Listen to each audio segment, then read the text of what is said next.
আমরা যে নদীটাকে দেখতে পাচ্ছি, এই নদীটাকে আমরা সবাই ভালোবাসি। এই নদীটা শুকনার সময়ে অনেক ঠান্ডা থাকে, তবে বর্ষার সময়ে তার সেই ভয়ানক রূপটা দেখতে পাই আমরা।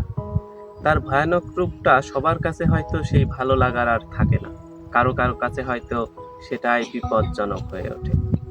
যাদের বাড়ি নদীর কিনারে থাকে তাদের সর্বহারা করে দিয়ে এই নদী তার প্রবাহ বহল রেখে চলতে থাকে। আমরা সবাই এই নদীর পানির বহমান স্রোত দেখে হয়তো মুগ্ধ হই, কত ভালোবাসা প্রকাশ করি। কিন্তু এই নদীকে যার সব কিছু নিয়ে চলে গিয়েছে, সে হয়তো ঘৃণা করে। সে হয়তো এই নদীর পাড়ে এসে তার সর্বোচ্চ খুঁজে পাওয়ার চেষ্টা করে। তাহলে এই নদীকে যদি সবাই ঘৃণা করতে পারে, যদি এই সুন্দর নদীকে, যেটা আমাদের ভারসাম্য রক্ষা করেছে, যেটা আমাদেরকে বাঁচিয়ে রেখেছে, তাকে যদি সবাই ঘৃণা করতে পারে, তাহলে আমরা তো মানুষ, আমাদের তো ঘৃণার মানুষের অভাব থাকবে না।